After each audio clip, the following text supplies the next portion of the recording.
नमस्कार, मैं हूं खुर्रम निजामी और आप देख रहे हैं संवाद लाइव।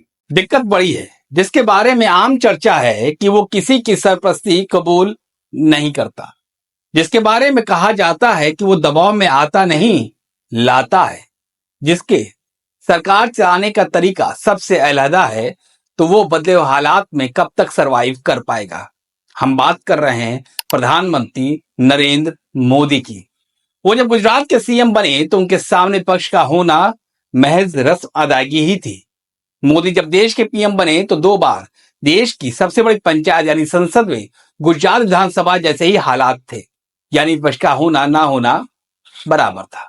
लेकिन 2024 आते आते सब कुछ बदल गया।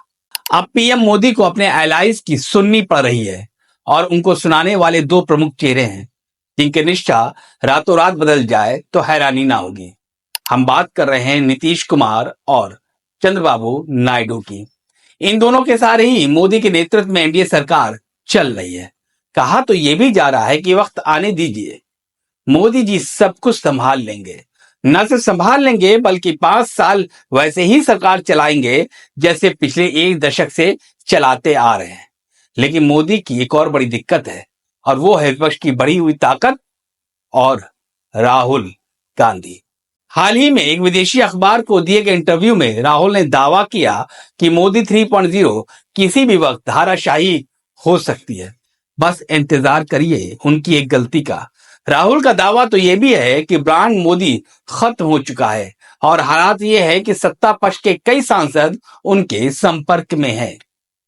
राहुल का दावा ठीक वैसे ही है जैसे कि भाजपा का कोई बड़ा चेहरा ये कह दे कि इंडिया गठबंधन के कई सहयोगी दल भारतीय जनता पार्टी के संपर्क में हैं और वक्त आने पर वो पाला बदल लेने को तैयार बैठे, बस इशारे का इंतजार है। राहुल से पहले ही कांग्रेस अध्यक्ष खड़गे भी कह चुके हैं कि मोदी 3.0 सरकार गलती से बनी है और वो कभी भी गिर सकती है। तो कांग्रेस हर मुद्दे पर एनडीए सरकार, खास तौर से भाजपा पर हमलावर है। पेपर लीक के मामले में राहुल मोदी की एनडीए सरकार को लगातार निशाने पर लिए हुए हैं। साफ है राहुल सरकार के खिलाफ एक माहौल तैयार कर रहे हैं।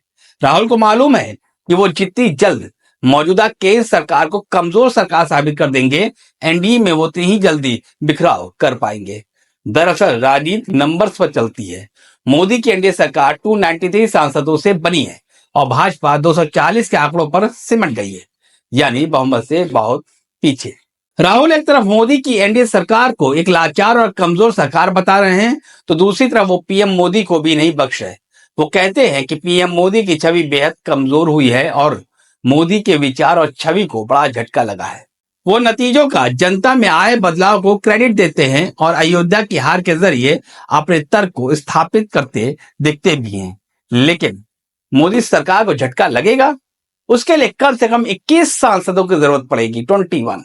बहुमत के लिए 272 का आंकड़ा चाहिए। इनमें अकेले बीजेपी के पास 240 सीटें हैं।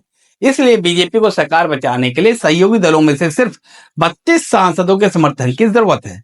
अभी सहयोगी दलों के पास 53 सांसद हैं। इसमें नायडू की टीडीपी के पास 14 सांसद हैं, तो वहीं नीतीश कुमार की जेडीयू के पास 12 सांसद हैं।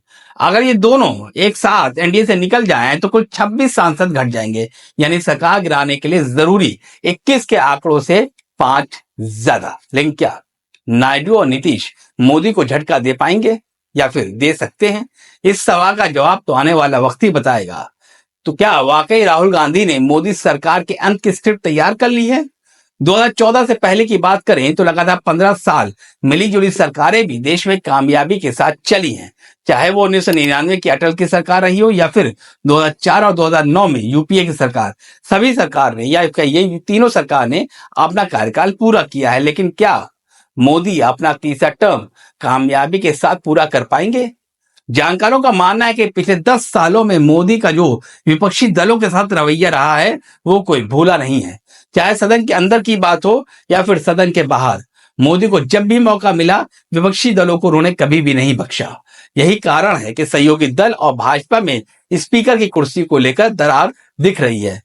दरअसल सहयोगी दल ये चाहते हैं कि स्पीकर भाजपा का ना हो, जिससे कि जो स्पीकर पास ताकत होती है उसका इस्तेमाल वो उन्हीं के खिलाफ ना होने लगे। दर बदल कानून की बात कर लीजिए या फिर वो कार्रवाई से बाहर करने की बात कह लीजिए, सदन से निष्कासन की बात कर लीजिए, ये सब स्पीकर तय करते हैं। कौन सी डिबेट होगी कौन सी डिबेट नहीं होगी ये सब स्पीकर तय करते हैं। लेकिन अगर बीजेपी के पास स्पीकर रहा जैसे पिछले 2 टर्म में लगातार है तो जाहिर सी बात है ओम बिरला का टेन्योर लोग भूले नहीं है। तो इसीलिए ये पूरी रस्साकशी चल रही है। इसी के चलते राहुल के हौसले बुलंद भी हैं और राहुल का इंतजार है लोहा गर्म होने का और फिर हथौड़ा मारने का। अब देखना होगा कि लोहा कब तक गर्म होता है। तो आज के लिए बस इतना ही। अगर आपको अपनी राय देनी है तो जरूर दें।